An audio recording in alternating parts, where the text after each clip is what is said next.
Hello friends, time pass नहीं के YouTube channel में आप लोग का स्वागत है।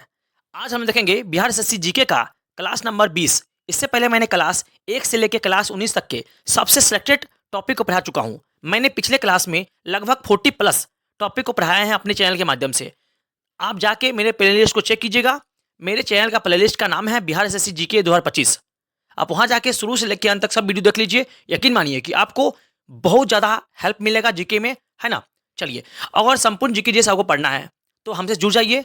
यकीन मानिए कि मैं आपको शुरू से लेके और लास्ट तक सभी टॉपिक को, है ना, सीरियली पढ़ाऊंगा और पढ़ा भी रहा हूँ। आज क्लास नंबर 20 है, ठीक है। तो चलिए, अगर वीडियो आप लोगों को अच्छा लगे तो प्लीज़ मेरे चैनल को सब्सक्राइब कर लीजिएगा। तो चलिए, आज देखते हैं हम लोग भारत की संपूर्ण नदियाँ। जी हाँ, भारत की जितनी महत्वपूर्ण नदियाँ हैं जहाँ से एग्जाम में क्वेश्चन आते हैं उन सबों को हम देखेंगे इस एक नज़र में, ठीक है। इसके बाद दोबारा आपको कोई बुक और कोई वीडियो देखने की जरूरत नहीं पड़ेगा, इसकी मैं गारंटी देता हूँ। तो चलिए देखते हैं। आज देखते हैं हम लोग भारत की नदियाँ, ठीक है। चलिए, सबसे पहला को पॉइंट क्या है? नर्मदा, ताप्ती, मांडवी नदी एस्चुरी यानी कि ज्वार नदमुख का निर्माण करती है।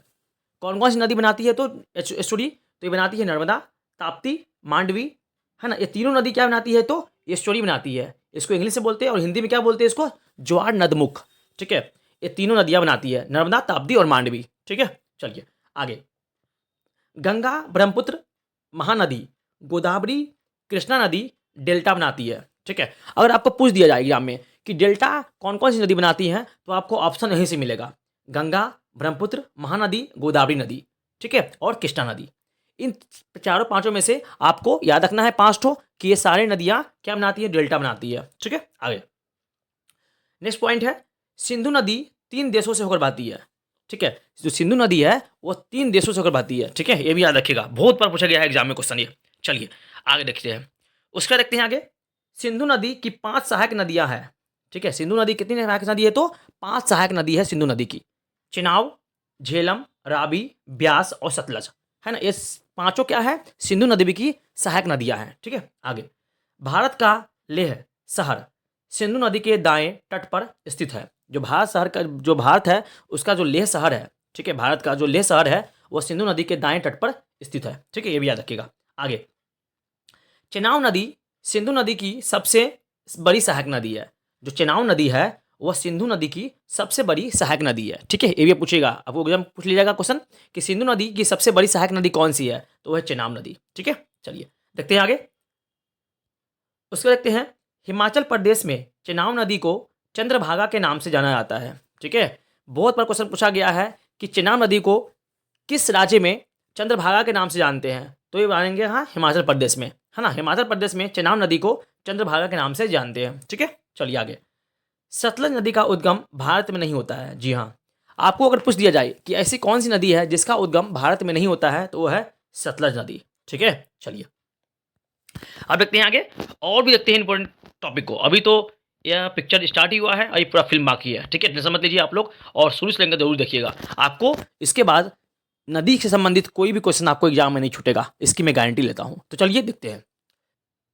चल देखते हैं। हरिकेश क्षेत्र में जो ब्यास और सतलज नदी का संगम होता है वहीं से देश की सबसे लंबी नहर इंदिरा गांधी नहर निकलती है, ठीक है। यह नहर पंजाब, राजस्थान से होकर गुजरात तक जाती है। जो इंदिरा गांधी नहर है वो भारत की सबसे लंबी नहर है, आपको मालूम होगा। और कौन क्षेत्र से आती है? तो हरिकेश क्षेत्र में, है ना, ये जाती है। जो ब्यास और सतलज नदी का संगम होता है, ठीक है, वहीं से निकलती है कौन? इंदिरा गांधी नहर।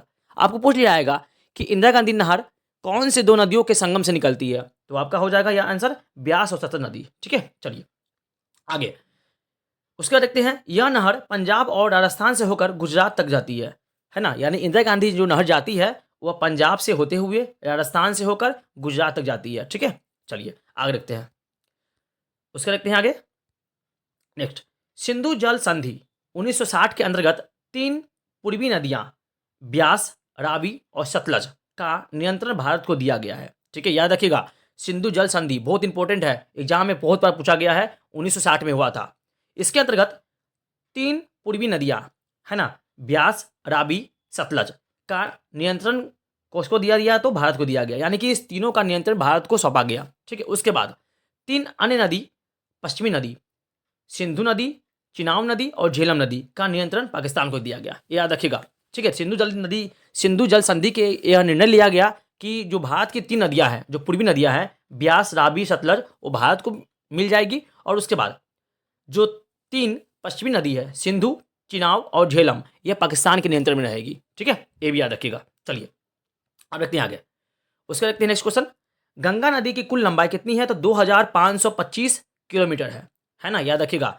गंगा नदी की कुल लंबाई बोले तो कितनी है? तो 2525 किलोमीटर है। यह भारत की सबसे लंबी नदी भी है। ठीक है, अब जानते हैं कि गंगा जो है भारत की सबसे लंबी नदी है। चलिए आगे। भारत में गंगा नदी की लंबाई 2071 किलोमीटर है और बाकी बांग्लादेश में है। ठीक है, देखिए यहाँ पर जो है ना कुल मिलाकर मतलब क्या गया है, भारत की भी लंबाई इसमें है और बांग्लादेश की लंबाई है, दोनों मिक्स करके है। लेकिन यहाँ जो दिया गया है सिर्फ भारत में दिया गया है 2071 किलोमीटर है, किसकी? गंगा नदी की। ठीक है, बाकी बांग्लादेश में है। चलिए याद देखते हैं आगे। उसके बाद देखते हैं आगे। सतोपथ हिमानी से अलकनंदा और गोमुख से भागीरथी नदी तथा देवप्रयाग में मिलती है, तब इसका संयुक्त रूप गंगा नाम जाना जाता है। देखिए गंगा नाम कैसे पड़ता है? सतोपथ हिमानी से अलकनंदा और गोमुख से भागीरथी नदी जब देवप्रयाग में मिलती है, तब इसका संयुक्त रूप गंगा कहलाता है। ठीक है, चलिए अब देखते हैं आगे और समझते हैं नेक्स्ट क्वेश्चंस को। ये सारे क्वेश्चन सिलेक्टेड हैं और इसीलिए आप इसको स्किप मत कीजिएगा, शुरू से लेकर अंत जरूर देखिएगा। चलिए देखते हैं आगे। उसके बाद केदारनाथ मंदिर मंदाकिनी नदी के तट पर स्थित है। जो केदारनाथ मंदिर है वह मंदाकिनी नदी के तट पर स्थित है, जबकि बद्रीनाथ जो है वह मंदिर कहाँ पे है? तो अलकनंदा नदी के तट पर स्थित है। ठीक है, केदारनाथ मंदाकिनी नदी के किनारे और बद्रीनाथ अलकनंदा नदी के किनारे स्थित है। ठीक है, चलिए आगे देखते हैं।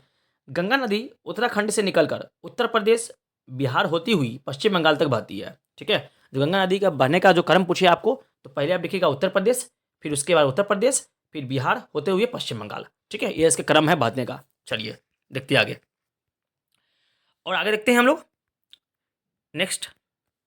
पश्चिम बंगाल में गंगा नदी को पद्मा के नाम से जाना जाता है। ठीक है, ऐसा क्वेश्चन पूछा गया आएगा कि पश्चिम बंगाल में गंगा नदी को किस नाम से जाना जाता है? तो गंगा नदी को पद्मा के नाम से जाना जाता है पश्चिम बंगाल में, पद्मा। ठीक है, आगे। गंगा नदी आगे बहते हुए ब्रह्मपुत्र में मिल जाती है। ठीक है, गंगा नदी आगे बहते हुए ब्रह्मपुत्र नदी में मिल जाती है। ठीक है, बांग्लादेश में ब्रह्मपुत्र नदी को जमुना बोला जाता है। जो ब्रह्मपुत्र नदी है उसको बांग्लादेश में क्या बोला जाता है? तो जमुना बोला जाता है। ठीक है, बांग्लादेश में ब्रह्मपुत्र नदी को। चलिए अब यहाँ से देखते हैं कुछ इंपॉर्टेंट नोट्स देखते हैं कि नहीं, कौन कौन नदी से मिलकर कौन सी नदी बनती है देखते हैं। जैसे गंगा और जमुना मिल जाती है तो ब्रह्मपुत्र नदी का निर्माण होता है। आगे गंगा, जमुना और ब्रह्मपुत्र नदी मिलती है तो मेघना नदी का निर्माण होता है। ठीक है, उसके बाद अलकनंदा और भागीरथी नदी जब एक साथ मिलती है तो गंगा नदी का निर्माण होता है। ठीक है, ये बहुत इंपॉर्टेंट है। ठीक है, ऐसा पूछ लिया जाएगा आपको कि गंगा जमुना मिलकर कौन सी नदी बनती है? तो ब्रह्मपुत्र बनती है। और गंगा, जमुना, ब्रह्मपुत्र मिलकर क्या बनती है? तो मेघना बनती है। जबकि अलकनंदा नदी और भागीरथी नदी मिलकर गंगा निर्माण करती है। ठीक है, चलिए देखते हैं आगे और देखते हैं आगे नेक्स्ट स्लाइड को बढ़ते हैं। चलिए यहाँ देखते हैं आगे क्वेश्चंस को। नेक्स्ट क्वेश्चन है, गंगा नदी की सहायक नदियाँ यमुना, कोसी, सोन, गोमती, दामोदर, घाघरा जिसे सरयू नदी बोलते हैं, गंडक और रामगंगा है। ठीक है, ये सब गंगा नदी की सहायक नदियाँ हैं। ठीक है, चलिए उसके बाद देखते हैं। यमुना नदी गंगा की सबसे बड़ी सहायक नदी है। ये भी पूछा जाएगा कि गंगा की सबसे बड़ी सहायक नदी कौन सी है? तो यमुना ही है। चलिए आगे देखते हैं। यमुना नदी का पुराना नाम कालिंदी नदी है। ठीक है, यमुना नदी का जो पुराना नाम क्या है? तो कालिंदी नदी यमुना नदी का पुराना नाम है। ठीक है, चलिए अब देखते हैं आगे और समझते हैं आगे से। यमुना नदी की सहायक नदी कौन कौन सी है? तो चंबल, बेतवा और केन नदी है। यमुना नदी की सहायक नदी कौन कौन सी? चंबल है, बेतवा है और केन है। आगे कोसी नदी मार्ग बदलने में प्रसिद्ध है। ठीक है, जो कोसी नदी है वह मार्ग बदल में सबसे ज़्यादा क्या है? प्रसिद्ध है, याद रखिएगा। चलिए कोसी नदी को बिहार का शोक कहा जाता है, इसीलिए। ठीक है, कोसी नदी को बिहार का शोक भी कहा जाता है, ये भी याद रखिएगा। चलिए उसको देखते हैं आगे। दामोदर नदी को बंगाल का शोक कहा जाता है। जो दामोदर नदी है उसे बंगाल का शोक कहा जाता है। नेक्स्ट क्वेश्चन है, प्रदूषण के कारण दामोदर नदी को ही जैविक मरुस्थल कहा जाता है। ठीक है, अगर आपको पूछ दिया जाए कि जैविक मरुस्थल कौन सी नदी को कहते हैं, तो बोला जाएगा इसको दामोदर नदी को। दामोदर नदी को ही जैविक मरुस्थल के नाम से जानते हैं। ठीक है, अगर वीडियो आप लोगों को अच्छा लग रहा हो तो प्लीज़ मेरे चैनल को सब्सक्राइब कर लीजिएगा और ऐसे ही इंपॉर्टेंट टॉपिक्स के लिए आप हमसे जुड़ जाइए। ठीक है, चलिए आगे देखते हैं। उसके देखते हैं आगे नेक्स्ट स्लाइड पर बढ़ते हैं।